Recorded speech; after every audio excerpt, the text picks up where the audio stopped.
So friends, তো কেমন আছো? আশা করি খুবই ভালো আছো। তো আমি আবার এসে গেছি তোমাদের কাছে সমর দাস ব্লগ। তো ফ্রেন্ডস, আজকে আমরা একটা খুবই বিখ্যাত মায়ের পুজো দেখতে গেলাম। তো মাকে না দেখলে তোমরা বিশ্বাসই করতে পারবে না। তো ছোটোখাটো মা নয়, তো 35 ফুটের ঠাকুর। তো পারোলা গ্রামে আমাদের শ্মশান কালী পুজো 35 ফুটের ঠাকুর তৈরি করা হয়েছিল। তো সেই ঠাকুরটা আমরা দর্শন করতে গিয়েছিলাম। তো এত ভয়ঙ্কর মায়ের রূপ, তো দেখলে তোমরা বিশ্বাস করতেই পারবে না। তো দেখো, এই হচ্ছে মা কালী। তো এই হচ্ছে মা আমাদের 35 ফুটের মা কালী মা। তো এনাকে আমরা দেখতে গিয়েছিলাম। তো খুবই ভিড় হয়েছিল। তো আমরা খুবই তাড়াতাড়ি ওই জন্য চলে গিয়েছিলাম, যাতে ভালো মতো ভিডিওটা শ্যুট করতে পারি। তো আমরা সেই কাজে সাকসেসও হয়েছি। তো আশা করি কী বলবো, এতটাই পরিমাণে তাড়াতাড়ি পৌঁছে গেছি যে মায়ের ঠিকমতো সাজানোটাও পর্যন্ত কমপ্লিট হয়নি। তো দেখতেই পাচ্ছ, মায়ের চারিপাশে বাঁশ বাঁধা মাকে এবং মালা পরানো হচ্ছে। তো এখনও ঠাকুর মিস্ত্রিরাও পর্যন্ত বাড়ি যায়নি। তো আমরা এতটাই পরিমাণে তাড়াতাড়ি পৌঁছি, কারণ কেন, এখানে এতটাই পরিমাণে ভিড় হয় যে আমরা এখানে ভিডিও ঠিকমতো শ্যুট করতে পারবো না। তো সেই জন্যই আমরা তাড়াতাড়ি পৌঁছে গিয়েছিলাম। তো হালকার মধ্যে ভিড়টা ছিল। তো কি বলবো, দেখো সেই হচ্ছে মা কালী, আমাদের মা শ্মশান কালী পারোলা গ্রামের। তো ছোটোখাটো ঠাকুরটা নয়, মাত্র 25 ফুটের ঠাকুর। তো তোমরা কি বলবো, না দেখলে তোমরা বিশ্বাসই করতে পারবে না। এই হচ্ছে সেই মা, দেখো 35 ফুটের ঠাকুর। মাকে দেখতে থাকো, স্টেপ বাই স্টেপ ভিডিওটা দেখো। তো আশা করি তোমাদের খুবই ভালো লাগবে। তো আমরা ফাইনালি তৈরি হয়েই পড়েছি আমরা মাকে দেখতে যাওয়ার জন্য। তো আমরা যেতে যেতে পারোলা গ্রামে মায়ের শীতলা মায়ের পুজো হচ্ছে। তো এখানেও কিছু লোকেরা আছে। তো দেখো, এখানেও তো কিছু বাজ বায়না, তো তার সাথে সাথে মায়ের আরতি, আমরা মায়ের পুজো এখানে করা হচ্ছে। মা শীতলা মায়ের পুজো করা হচ্ছে। এই হচ্ছে মা শীতলা মা, দেখতেই পাচ্ছ। আশা করি মায়ের এখন আরতির কাজ চলছে। তো স্টেপ বাই স্টেপ পুরো ভিডিওটা দেখো, আসলে তোমাদের খুবই ভালো লাগবে। তো আমি আর বেশি বকর করবো না। তো স্টেপ বাই স্টেপ ভিডিওটা দেখো।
A few moments later.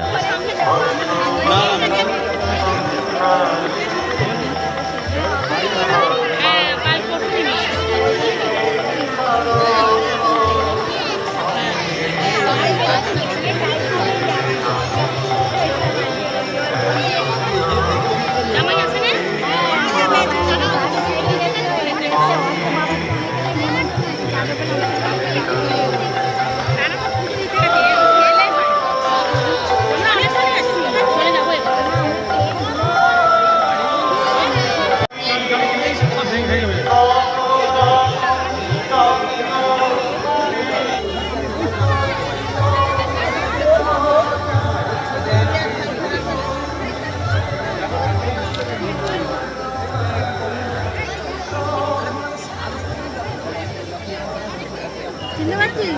হ্যাঁ, চিনতে পারবে না।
মাননীয় মৌসুমী সেন মহাশয়া আমাদের মধ্যে উপস্থিত হবেন অন্যান্য বিশিষ্ট ব্যক্তিবর্গ।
ফ্রেন্ডস, ভিডিওটা কেমন লেগেছে প্লিজ একটু কমেন্ট করে বলবে। তো নেক্সট ব্লগে আবার দেখাচ্ছে। Bye, take care, good night. তো ভালো থেকো।